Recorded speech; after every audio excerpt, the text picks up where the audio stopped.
We are live. We are live with Victoria Masucci. How do you say it properly? I always feel like I'm going to mess it up. I always say it's Masucci. So it's like Gucci. without the fame and Of course, yeah, you would say that. And Nicholas Alexander Karadza. And then Victoria, we were just chatting. Yep. Your family's from Calabria. Yeah. And you were just explaining to us why that's the best place in the world. It is the so best continue. place in Don't let us stop you. No, Bring the mic a little closer. You'll have to stop me because otherwise I won't stop. Calabria is the best undiscovered place in Italy. Sorry, Northerners. It's beautiful there too. But I don't know. Mountains, beach. No, but seriously, you Calabrese are so loyal to your area. Like people say Croatians are freaky about their, being Croatian, the whole Croatian thing. But Calabrese are, what is We're a proud, but we're proud, but we don't boast, right? But ask us about it. But you just said it was the best. You were just boasting right at the gates. What are you talking about? You asked me. I said we won't boast. So why you like the beaches in Calabria, the people in Calabria? Yeah. So I think that just in Calabria, because we're from the south, I think there's a lot of areas in the south that just aren't discovered. People don't know about it. They don't think about it as a vacation spot or beach spot. I mean, I challenge anybody to look up Tropea or Capo Vaticano there and take a look at the beaches and swear you're not in the best. Yeah, we have friends that go to those beaches, and the pictures that come in will be similar to some like the water umbrella and stuff, just like perfectly crystal clear water. Stunning. Beautiful. And then you've got the culture, obviously. But, I'm from a mountain. Well, I'm not. My parents are from a mountain town. So, you've got the mountains. You've got the beach right at the base of the mountain. The people are wonderful. The food is peasant food, but it's so good. Yeah. But peasant food, when the quality of the ingredients is good, I think I prefer peasant food with good quality ingredients rather than like some fancy high end restaurant somewhere where they do something like I don't care personally. I just don't care for all that. I like the basics, but the ingredient quality that changes everything, and that's why over there you can get tremendous food like all through Italy. And I know a lot of last time I was there. When I was in Venice, they were saying that this is a couple. I guess it was right before the year before COVID, and they said that a lot of the Italian restaurants in Venice are now being bought up by foreigners who are not Italian. So they're like, if you're looking for an Italian restaurant, now this is a tourist area, obviously, so it's different. Yeah, makes a difference. So they're like, you have to ask for Italian to know that it's like a real, like an authentically owned Italian restaurant. I'm like, oh my God, so that's the secret now? So we were walking around and it worked at the restaurant. I'm like, hey, we just want a good restaurant, like not just Italian. I go, I want Italian at the hotel. The guy's like, oh, okay. Like he totally understood what I was saying. Yeah, like, that's crazy. Awesome. So when we were, I've tried to, I'm a pretty good cook and I love to cook. So when I come home, I always try to replicate the new dishes that my cousins or my aunts or whatever have done when we were there.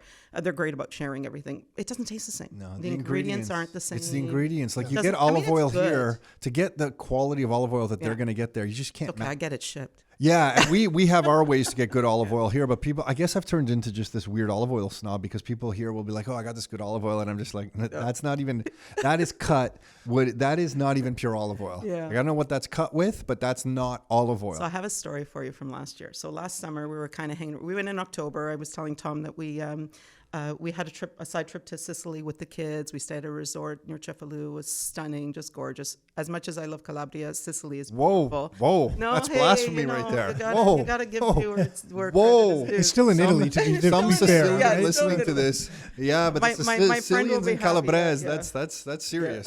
Yeah. So anyway, the kids came with us back to the hometown for a few days, and they went home. We had a couple of weeks with a couple of friends of ours he's Sicilian and she's German, and they're thinking of buying a place in my little hometown of 1,300 people because they love it so much.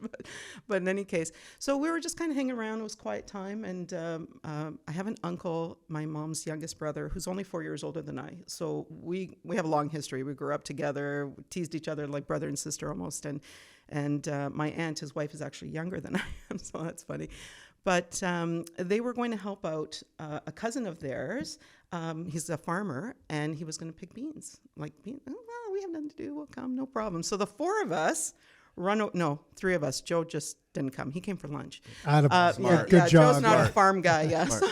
So we go and we're picking beans like for 4 hours. All these sacks. They're just like they were impressed. I have to say. So anyway, our reward was lunch. Wow. It was amazing. They have cows, and when we first got there, they were making fresh mozzarella and ricotta. Jeez. And have breakfast. Well, breakfast was like a whole mozzarella. I don't know about you, but a whole mozzarella is a lot. But they're cutting it, and it's warm, and the ricotta. And then lunch was just everything from the farm, including baked beans that had been baking in an open fire for like 6 hours that morning. It was so good. That I don't. just We can't don't eat like have that like, and anymore. we'd kind of, I guess, maybe like long weekends or the cottage. People will grill for a long period of time or something. Yeah. So we kind of have a little bit of that culture here, but we just don't appreciate good meals the same way I find, or at least the friends and the with everyone that I hang around with, like how busy everyone is. It's just hard to find that. Whereas there, that's the priority. It is, and it's so cool. We were backpacking through Europe in the mid 90s. A friend of mine from university, and we ended up going to Croatia and visiting our village in Croatia. And my aunt makes some food and gives this guy, a good buddy of mine to this day, gives this guy a piece of meat. And after he eats, he's like, "Why does your family hate me?" And I'm like, "What do you mean?" He goes, "Did you see the cut your aunt gave me?" He goes, "It was all fat everywhere. It was like the worst cut of meat I've ever seen."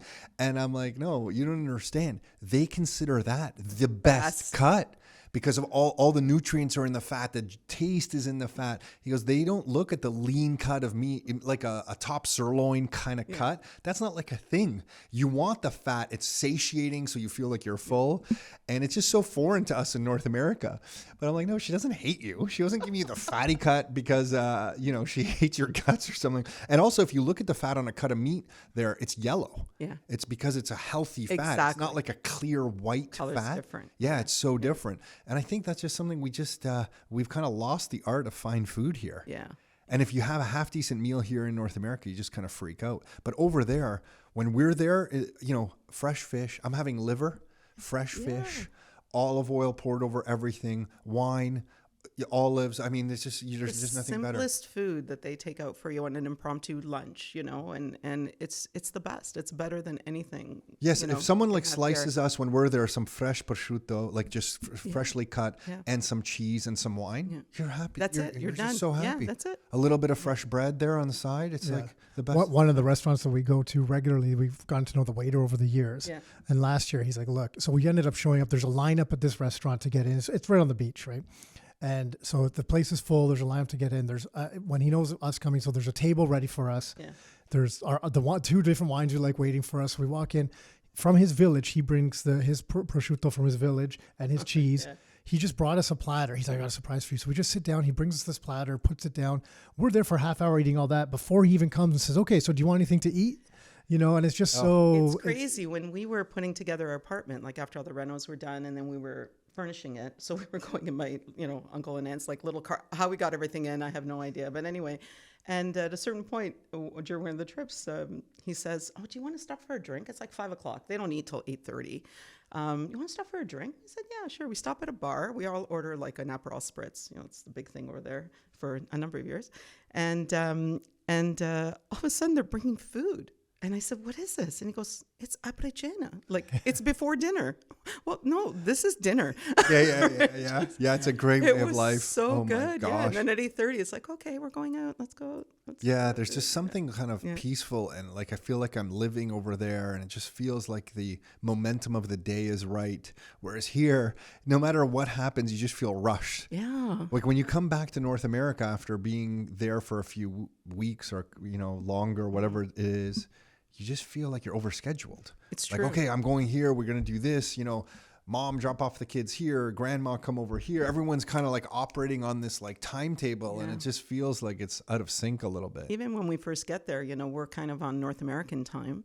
And so come 2, 3 in the afternoon, we're up, like we're awake, we're ready to go. Oh, let's go for a walk. No, it's hot out there. What are you doing? Crazy? Yeah. Literally, you can shoot a cannon down the piazza and no every one's street. there. No one's around. Yeah, when we first everybody's started in. going over there, we would go to the beach at like 9:30 a.m. and then Right. be right there till noon. Yeah. You know, and they're like, "What are you doing?" Yeah. First of all, you don't get that up that early to go Yeah. to the beach, Are you and then kidding you're me? gonna be there at noon, like noon to 2. That's the worst time to be. You don't Exactly. go to the Yeah. beach during the hottest time. The locals will just go at like 5 o'clock. Yeah. They'll head over to the beach at 5 o'clock. And now, after 10 years of going, we do the same thing. And we're like, look They're at those right. tourists going down to the beach now. What are they doing? You don't go to the beach at this time. What's wrong? It's too hot outside. You don't go to the beach. It's like only having cappuccino in the morning.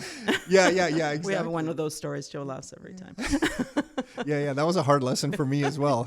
Asking for a cappuccino in Italy after like noon or something is just insulting. Well, it's funny because one of our group asked for one a long time ago. I asked for one. It was so funny. The guy thought it was from there because my dialect is pretty perfect. I grew up with it. So, and he goes, "Signora, like cappuccino?" And my uncle starts laughing. And he goes, no, she's not from here. Oh, he didn't. He goes, and he goes, we understand tourists. He's saying, right? They're embarrassed for you. Exactly. You know? But and then it happened a couple of years ago with a friend of ours, and he goes, "No, we're used to tourists now. We don't." That was better response than I got. I thought the guy was going to slap me across the side of the head. I was at a train station. I asked for a cappuccino at like 5 in the afternoon. I thought he was going to just hit me. It's like sacrilege. Yeah, you don't do that. When did you guys buy your place over there? So we bought it the year before COVID. Okay. So we actually, no, 2 years before COVID, because then we did get to enjoy it a year before. We renovated it for like 4 months. And it was funny. We were coming home, and Joe, my husband, had said a couple of times over the years that we'd gone, "Why don't we just buy a place here?" And we said, "Yeah." And that year we were there for a wedding, and he said, "Why don't we find a place here?" I said, "We're leaving in 3 days." Like, now you figured it out. We actually bought a place in 3 days. Yeah. And that was done. Yeah, and the reason I'm asking is because I remember the email you sent afterwards, and with a picture of the view. Yes. I still remember that, and The it was view's just beautiful. Yeah. And you had been investing. You guys bought a few properties. Yeah. And you've done other stuff. I mean, Yeah. you have your business, right? Yeah. And at the time, you said something about, well, it's not really the best like investment, like the financial thing. And we all think like that. Like Yeah. as investors, we're always like, well, the numbers on this one doesn't make sense. Yeah. And sometimes I think we all lose track. And someone in our office just was going through this, and he ended up pulling the trigger on a lifestyle property that is like a dream property for himself. No different than you guys, like a dream property. And sometimes we lose track of that about like, it's always about the numbers versus about your lifestyle, and you invest for the numbers to then be able to live the lifestyle that you want. But then sometimes to make that switch back is harder than it should be. And you almost feel guilty. It's weird. You're right, because, we haven't been investing a long time. Like I was telling Tom, we came to it late.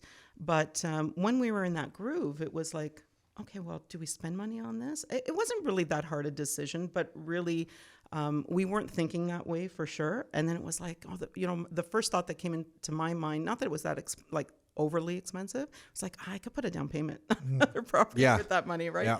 But Joe was really adamant about doing it, and I'm so close to my family there, and it was just best decision ever. Yeah. It's best easy. decision ever. Yeah, I would sell another 3 properties if I had to keep. So that let's one. That's rewind cool. a little That's bit. really cool to hear Yeah, that. Yeah. yeah. So let's rewind a little bit. You said you came late to investing. Yeah. So what does that mean, and why did you decide to get into real estate as an investment? So I've led a pretty traditional life, like from my European kind of background point of view. I got married really young, really When young. did you get married? I turned 20 on my honeymoon. Oh, wow. Yeah. Yeah. So, and Joe turned 21 after we got back. Wow. Like a few months after we got back. So yeah, it got to the point where he was 27 for 6 years. Because he kept saying he was 27. And then when he turned 27, I asked him if he was going to start going backwards, but it was just a joke. Yeah. Nobody believed him because he was too young looking. But in any case, so we just did the regular thing. We got married, we had bought a house, which was easier at that time. We had kids, we had a good job, we paid the mortgage, we just This kept. is all in the Toronto area? Yeah. Always in like the GTA. I think the first we went out was Etobicoke, and that was it. And we moved to Vaughan eventually. right? Oh, you're And- Italian. That's, All that's Italians standard. gravitate towards Vaughan. Yeah, I mean, we tried you don't to- have to tell us that, Victoria. We assume. I We know. assume. We moved to Vaughan. Yeah, we moved to Maple. My dream house. I loved it. It was on a big lot, new home, designed it the way I want. Like back then, the builders used to let you make changes and stuff. Yeah, do you remember those days Yeah. when you could actually make love it. changes? Yeah. My kids actually went like and picked their bedrooms when it was still framed and put their names on the like Cool. on the frame, right? So you'd never get close to a building like that anymore. But in any case, so yeah, we did that and everything was going along fine. Like we weren't rich, but we had a boat. We Yeah, you were went living to good. Florida. Living Like well, we were yeah. comfortable. We were okay. And then, as life sometimes does, we got a huge kick in the pants, and we had a pretty serious medical condition arise in our family, and thankfully, it's good to this day, and it's going to continue that way for sure. So, but we had to throw all kinds of things at it, right? Like we just had to. What we got here, but also traveling and researching and finding other things. And that took money. And we were thinking that, on this path, that money was going to run out pretty quickly. So started just researching different things. And we decided that, we were going to have to make the money work for us. So we did something. We found you guys and we did something pretty drastic. We sold the kids were out of the house. They both moved in with their significant others. They're both married now. And we decided to sell the house and we rented for 5 years. And with the proceeds of the house, we bought property. Wow. Yeah.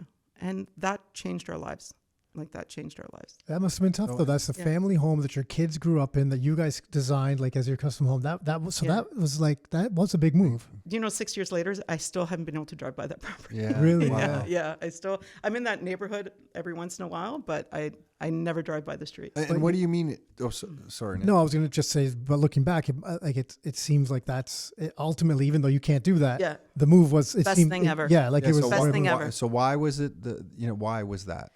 Why was it the best thing move? ever? Yeah. Well, because, at the time, I don't want to say, we were house rich and cash poor, right? And we turned that around. Now we had cash. We didn't have a house, but we had cash and we had choices. Like we had options. Then, like I said, we came across you and Nick and you felt okay getting into real estate investing? I knew right away that's what we had to do. Why? I had done some research and we didn't know anybody really. Like, of our circle of friends, we're the only ones that have, although, we've talked to people about it over the years. So we don't know anybody who's done that. But in my line of business, I've run across clients who, a lot of their fortune. And your line of business is? In the insurance business. Mm-hmm. So a lot of clients that have properties. And I deal with commercial properties only. I don't deal with personal properties. So in that, knowing, you going and they own this building and they own this building and they have, residential properties and all that stuff. So the exposure came from there.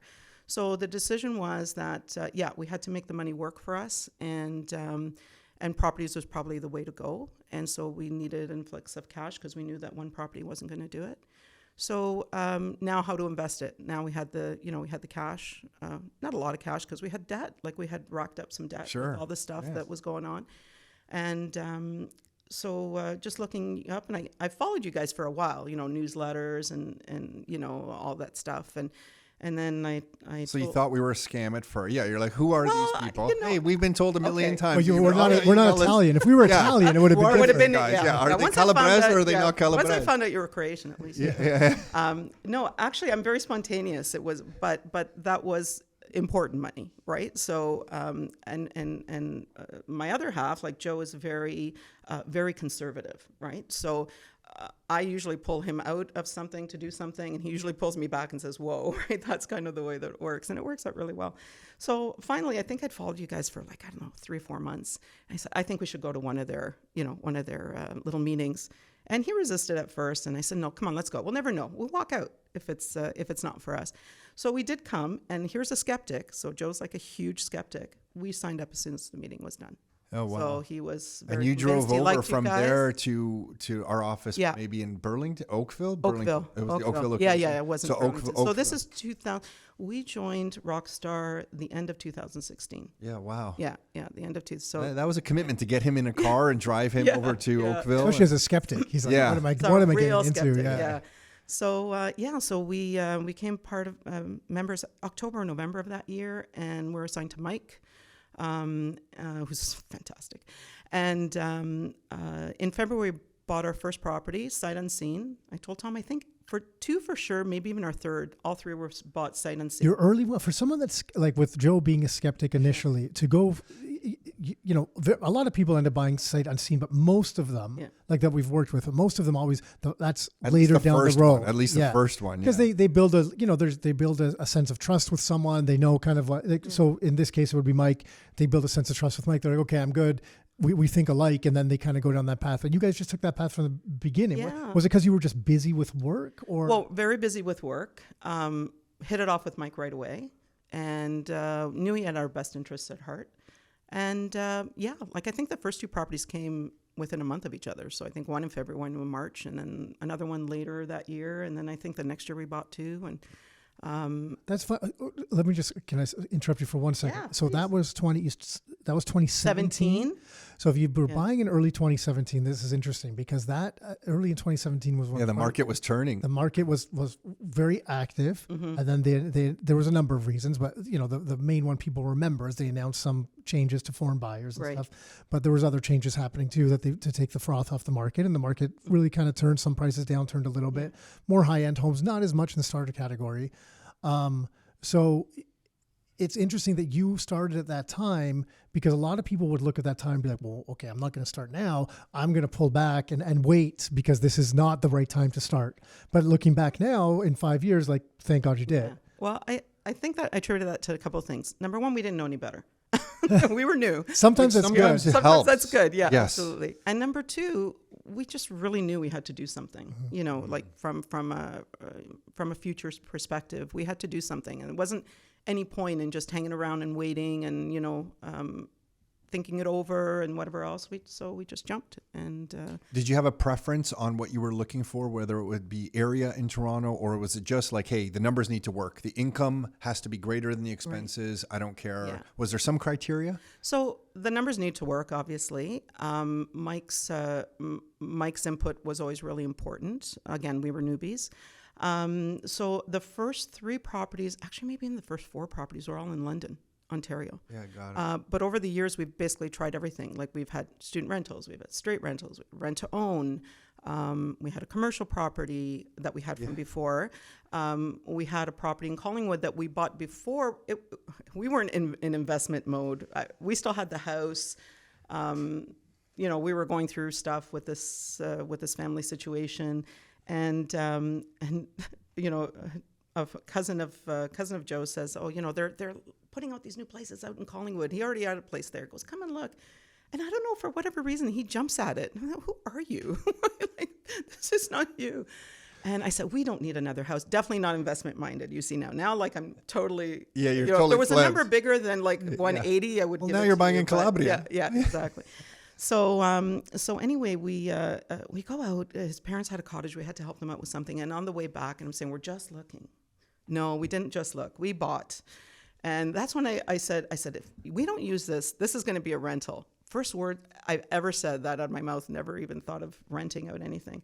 Anyway, I remember that we bought it in the middle of 2015. We didn't take possession until like the end of 2017. Wow. They could not sell the properties. Like, oh, wow. It almost didn't get, like, they couldn't move forward because they couldn't sell them. And I'm thinking, should have bought 4. Oh, wow. Right? Yeah, crazy. So it didn't scare you off that they couldn't sell the property? No, you know what? He wanted it. It was fine. We were okay with it. And then the year after is when we sold the house. So, Got it. Yeah. So now up in that area, you could remember, was it 2 years ago, right around when COVID broke out? You couldn't buy a property if you wanted to. Do you remember the pandemonium buying the property? Actually, we were talking to the same person about the same lot, I almost think. Well, and then you had a better connection than I think we had. He shared the same name as my father. That's right. He was Italian. Yeah, Vito. His name was Vito. Yeah, Italian said, connection again. Yes. Yeah. I said, "I'll never forget you." I said, "I'll never forget your name because my father's name was Vito." So I think we got the special call from them up in it's the Blue Mountain area, and they said, well, the lot you wanted went to somebody else. And I knew already. I'm like, that was Victoria. And, but we have this other lot like right across the street or something. And anyway, we had, I think by then we had already decided we were going to buy one of those Bluemont Well, you guys properties. did really, really well. I wish we actually had bought there. We went to go take a look, and we didn't buy it because the bungalows were all sold out. And we were pretty head set on a bungalow. Yeah. And how I just wish I bought anything in your development. The crazy. strategy is you go to the village there and you have lunch with alcohol. And then after drinking enough alcohol, you go to the sales office. There you go. Yeah. And maybe then that that's just it. Maybe becomes a that's it. natural Yeah. way to buy. So we had the one in Collingwood. We bought another one in Windfall, but it was a resale already. My son has one there with my daughter-in-law. We snagged one for my daughter and her husband in the 5th. They're just taking possession, I think, in a couple of months.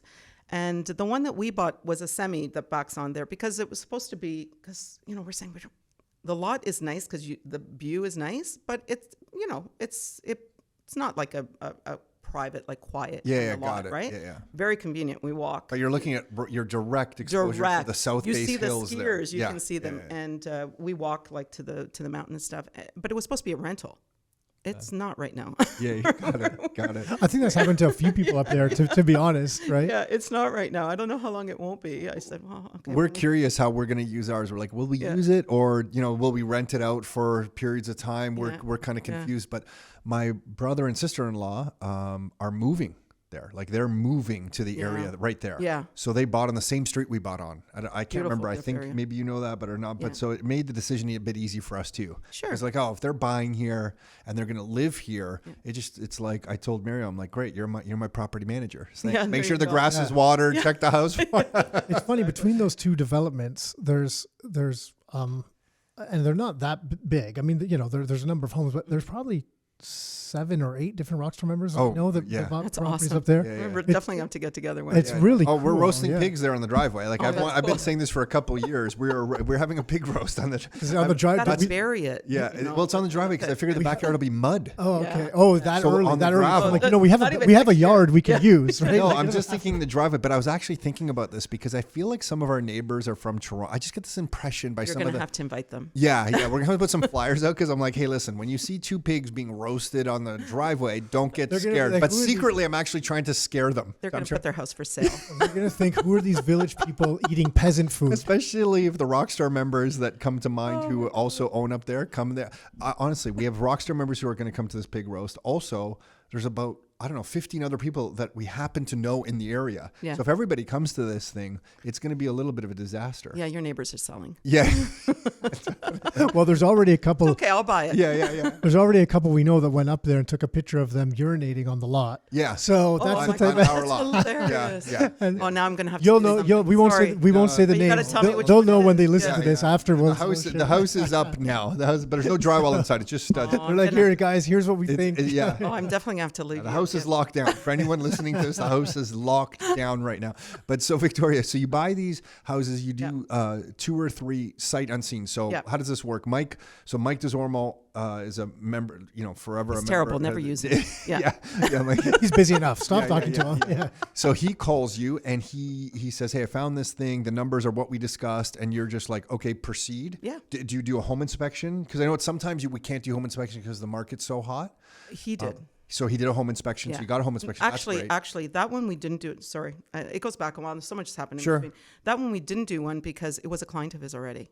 Okay, was so you selling. got to feel. Okay, because So he already generally knew. we want home inspections Yeah. because we're investors and we want to know. But he this knew. one, he knew you this kind of property felt good well. about the property. No, he knew this property well. It had been, we bought in 2017 beginning, and it had been like gutted in 2012, and it was fine. Like, Okay. It wasn't And then an did issue. you manage the property yourself or No. was it property managers from the go? From so go, So you yeah. had property managers involved. So you bought the Yeah. property site and seen you put in property.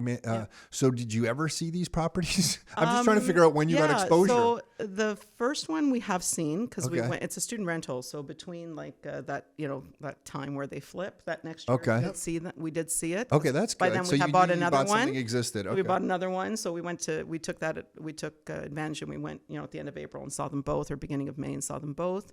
The third one, we were in Italy when it closed, so Mike did the inspection. Like he went through. We hired the inspector, but he went through with the inspector. He sent us pics. And, yeah, it looks good. Okay, we'll close. No problem. We weren't even around. We got really comfortable really fast. Yeah, cool. Really Okay. fast. Okay. But again, we would never be able to do that without the right team, Yeah, right? yeah. So we had Mike, we had like the right lawyer, we had connection at the bank. Obviously, we had become really comfortable with the inspector by then. We use the same one. You're in insurance, so you have that. We're in stuff insurance, covered. so we had that done. Although the lawyer did have to remind us, we need a binder of insurance. Oh yeah. Yeah. So let's go to the upside and the downside. What Yeah. was something that surprised you? Like, has it worked out? It sounds like it has. So it's financially, it's worked out Yeah. the way you expected, or it sounds like better even. Better, much Okay. better. So we've been, knock on wood, or my Calabrian's head. We've not had a lot of problems with tenants. The worst problem that we had, and it turned out not to be a problem, but it was a rent to own that we had. Like I said, we've tried everything. We've tried student rentals, straight rentals, rent to owns, shorter term rentals. And just by chance, we got an email from Neighborly saying, "Oh, so-and-so from such and such a property says that they were your tenants at some point. Can you give them a reference?" As far as I know, they still live there. Yeah. They still are my tenant. Yeah. So we texted them, and they said, "No, we're still here, but we thought we might have to move out. Not sure if we can afford this place anymore." And we said, "Okay, like whatever we can do to help you, like we can help you with something." Because it wasn't rent to own. We were, in one way, listen, from a selfish standpoint, it's good for us. It didn't work out. But the point of that property is we knew what we were going to get out of it, and we were helping this couple get a property. So that was the intention. Yeah. of If that it can property. work to both sides, Exactly, it's beautiful. exactly. Yeah. So we found out then that they hadn't, there was no heat in the place. It was like the end of November, and there had been no heat. He said, "I don't have any heat in the Oh, house." and they weren't paying because they weren't paying. He said, "Can we have $1,000 to clear our account, because they won't turn it on until we clear it, clear the account." I said, "Just leave it with me." I called the gas company and asked them, and they said, "Yeah, like we can't turn on. It's been off for 6 months. It's been off since May." Wow. And they were using the stove to heat Oh my gosh. water and to heat the house. I was going to say, if with no gas, they they had probably cold didn't have showers. hot water either. Yeah. This was electric. And she's diabetic too, right? So my he's saying she spends most of the day in bed because she's so cold. I'm like, why didn't you call me? Like, why didn't you tell me? Anyway, we opened up our own account for the property. We got the gas turned on right away. They couldn't go that day, but the next day.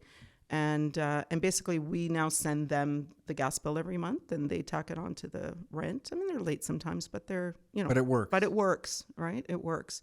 And they've been there this will be their 4th year now. So Oh, wow. yeah, good. yeah. That's- So and I always tell them, like, guys, like if you need out of the lease, like we're happy, because it's a 5-year lease. It was kind of different, but we're happy to do it. Or, if you need anything. And he said, no, we're really happy here. And, sometimes they'll have to split the rent into two payments over the month, but they've always paid. So, and they pay the gas bill, and, They're making it work. And then making it work. you've sold some property too now. So we sold a couple of the properties. So we had 2 joint venture ones. One was a true joint venture in Barrie.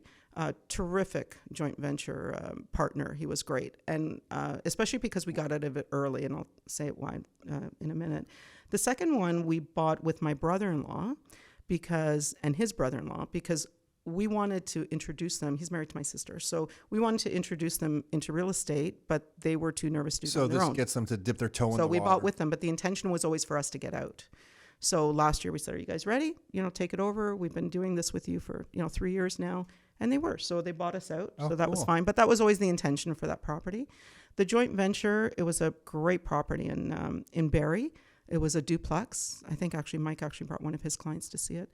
And we sold it because we were buying another place, like our own, like principal. So what we ended up doing was we ended up selling 3 properties, and we bought the Collingwood property, and we bought a property in Bradford to be closer to our daughter. Oh, so cool. And son. So What- we actually own a place now, which I thought we would never do. Well, we own Oh my 2 gosh. personally now. Yeah. So Victoria, Yeah. what a journey you're on. yeah, Holy it was a smokes. real, like I said, it took 5 years. We sold the house to get the properties, and then we sold part of the portfolio to get like a seasonal and a property be closer to our daughter. And But we it still only have took the 5. property. It only took Only 5 took years 5 as well. years, Like that's yeah. not that long. Because Yeah. a lot of people think. Well, you said early on. You said you felt like you got to it late.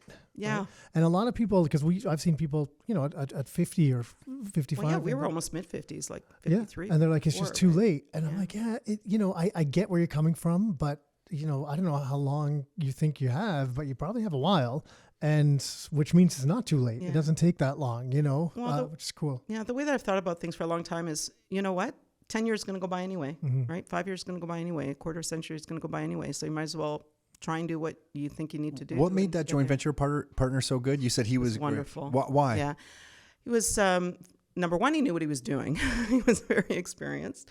Number two, he's just so cooperative, like such a nice guy to deal with. We were the money partner and the mortgage partner, and he took care of everything, including tenanting the place. Just so knowledgeable and easygoing. And when we told him, we said, like the mortgages in our place would definitely make it easier for us if we could get out, because we wanted to we were in the position to buy our own place now. And that mortgage was kind of weighing us down a bit, for eligibility and that kind of stuff, when you own Sure, properties, right? So, and we said, like if you want to find someone to take our place, like we don't necessarily have to sell it. We had agreed to a 5-year term, and this was only a year and a half. And he was, no, like, Victoria, whatever you need. Like, if you need to do it, like, no problem. I get it.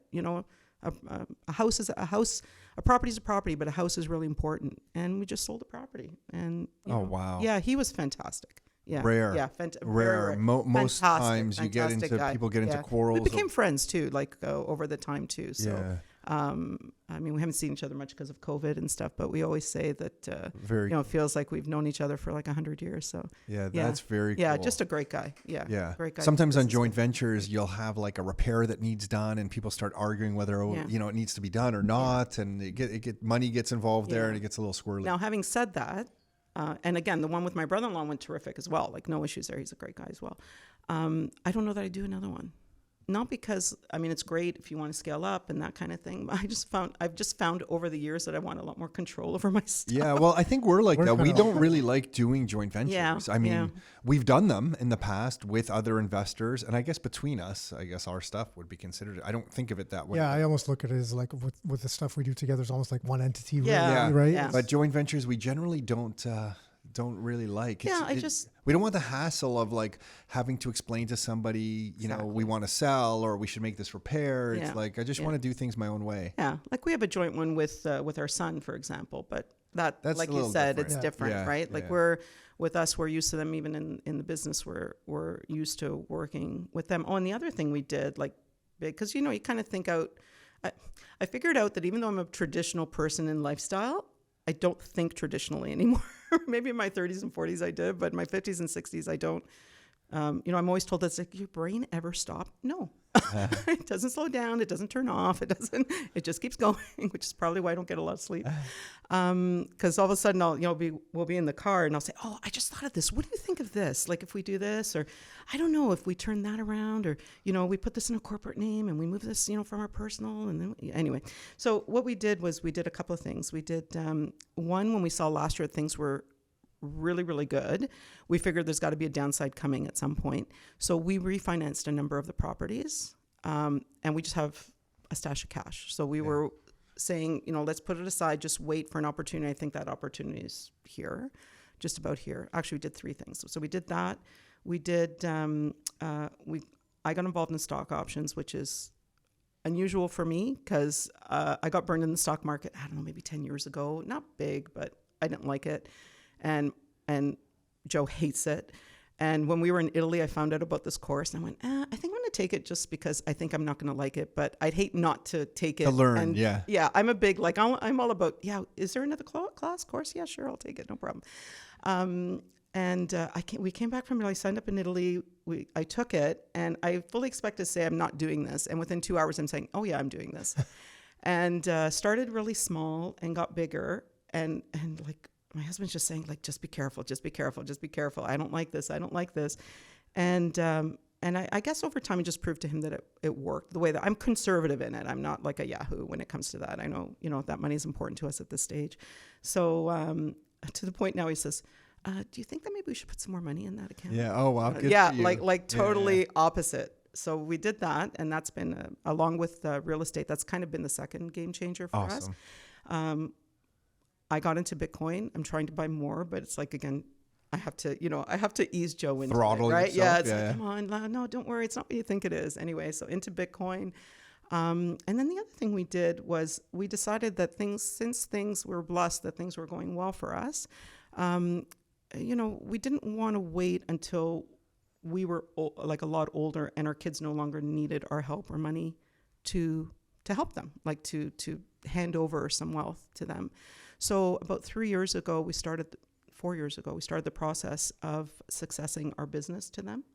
And so we're now their employees. They own the business. Wow.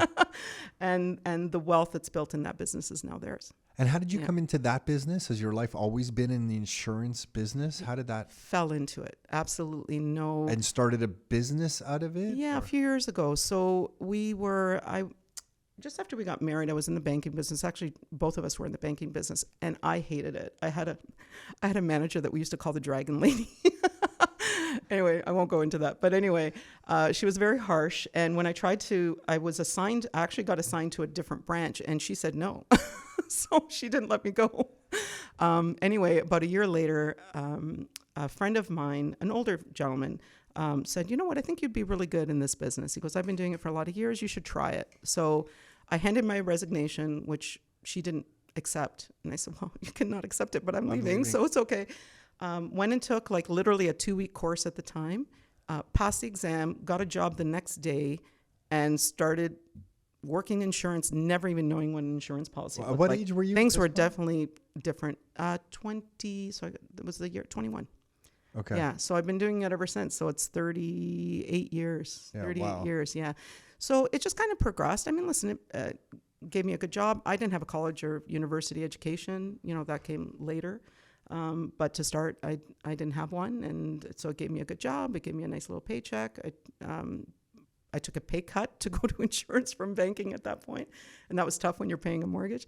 But it worked out. Yeah. And so then over the years, my husband got into it the year after. But he kind of went in on contract, kind of like in the sales part of it. And I was inside. And then we just kept going like that for many years. And then in 2014, an offer presented itself where we could kind of be partners in a particular brokerage, kind of running our own cluster and that kind of stuff. And we took it, and it went really well. Like in the short time, we built it really nicely, and took some of the wealth out of it. In the meantime, selling it to the kids. So we were able to take out, some of the wealth, cool. and the rest now, like I said, belongs to them. And now I don't have to, they're in their 30s and they're running their own business, and they're really good at it. And what type of insurance? What's the area? So it's everything under one roof. So personally, myself and my daughter, our team, we do commercial business insurance. My husband, my son, and their team do like personal, house, car, all the toys.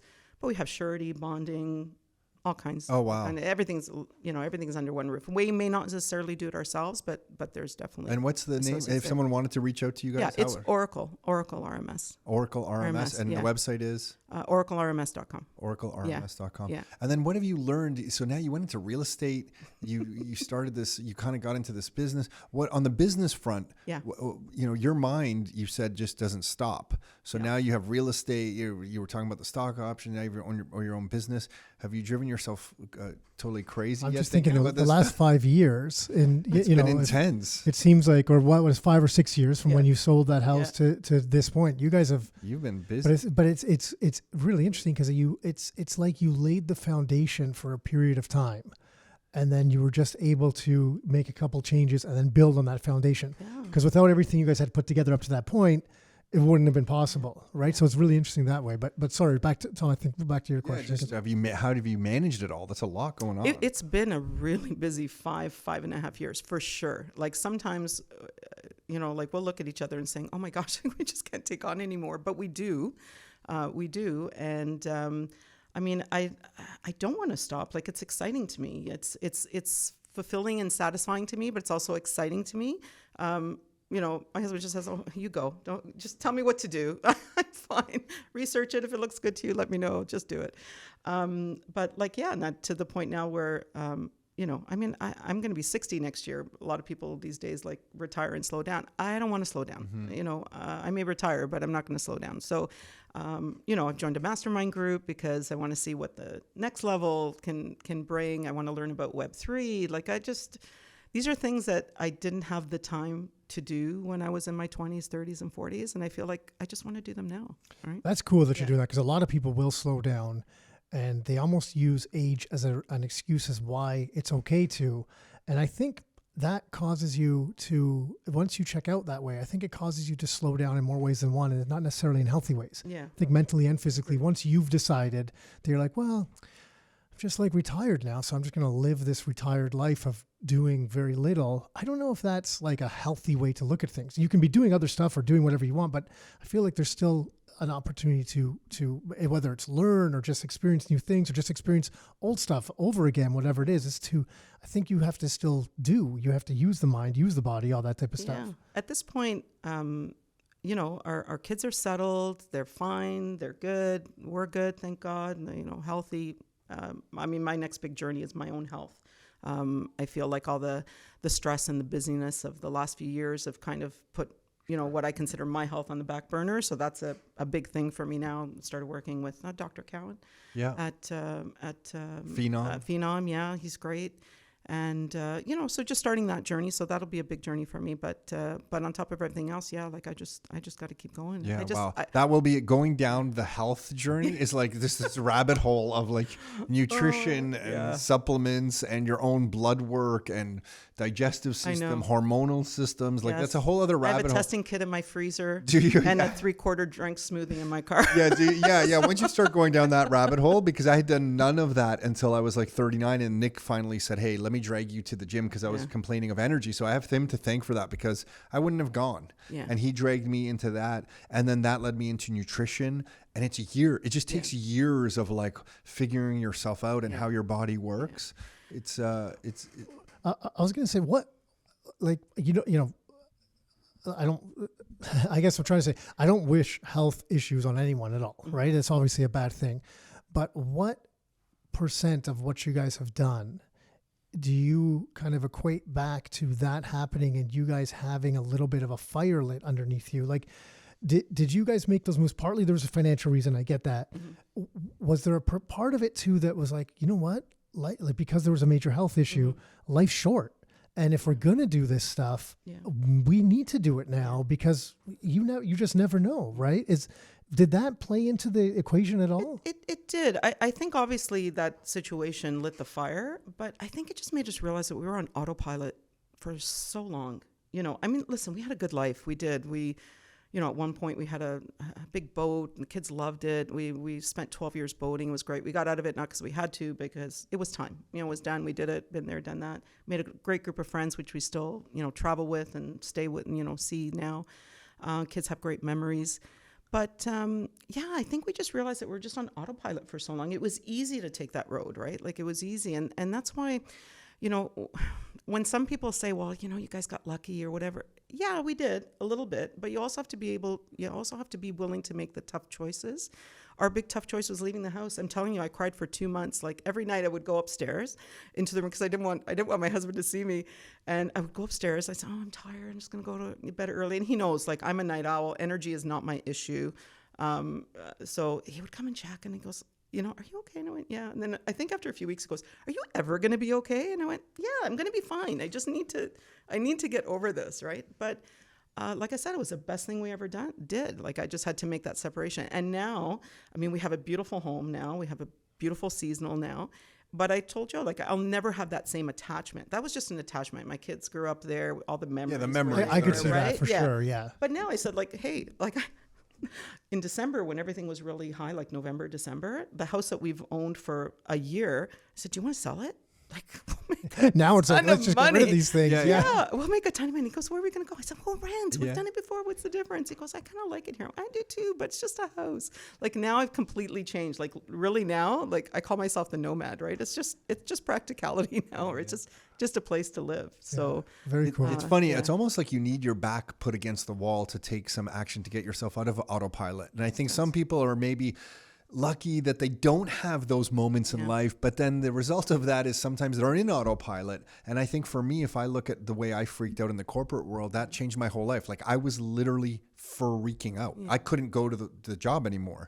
And then on the health side for me, it was like, I was being rushed to emergency by my wife because I had stomach pains that they couldn't figure out. And thankfully it was nothing, but I knew I had to change I knew there was a change required, and that led me down another path. So sometimes these moments of frustration where you're pushed against the wall, they end up being the best times in life. Well, I say that too. Like, I don't know that we would have been pushed in that direction if we felt we didn't have to, just because we were comfortable. It's not like we were suffering. We were comfortable. Things were good. Yeah, I think I'm an optimist by nature.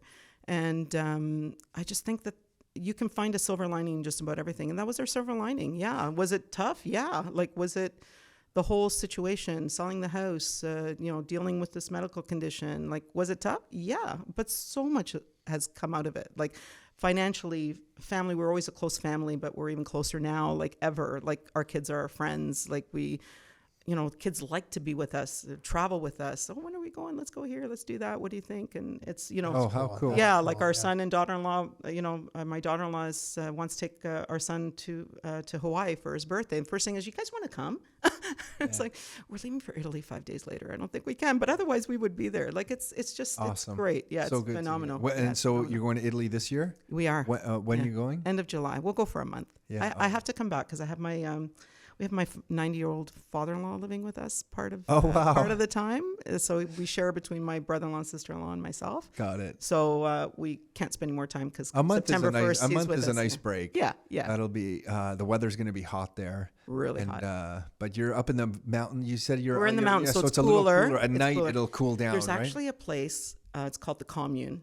It's not really, but there's nobody there. But anyway, so you drive up the mountain about 5 minutes from where we are. It's probably about 10 degrees cooler. There are pine trees that are over 100 feet tall there. Wow. There's a natural spring that runs through there, so that's where you get water. And this huge area where people just barbecue. Like, somebody's built a couple of stone fireplaces, and we just cook there and stay there and picnic there. It's fantastic. When it's really hot, you head up there. It's fabulous. You don't have to bring water because the water's right there. Oh my God. That's so nice. Yeah. Yeah, it's great. It's great. And so then, it'll be interesting to see the next 5. You've done so much in the last 5, 6, 7 years here. It's going to be interesting to see the next 5, 6, 7 years. Yeah, I just want to take. We just want to take some time to see what opportunities come up. Like I said, now we have the capability of being able to do that. We're just trying to be a little more careful not careful, but we want a little more insight, because I think there's opportunities coming up, and they may not be in the single residential space that we've been in all this time. We're not going to jump. We're also, knowing us, we're not going to take long either. So we'll figure it out. It's just a really great position to be in. And I really have you guys to thank, seriously. In all honesty, seriously, it was once, we were leaning that way, but I feel like if we didn't find Rockstar, if we didn't find Mike, if we didn't find, your office and your philosophy of wanting to help everybody be where you guys are, not where you guys are, but you know what I mean? Like, follow the path that you guys followed.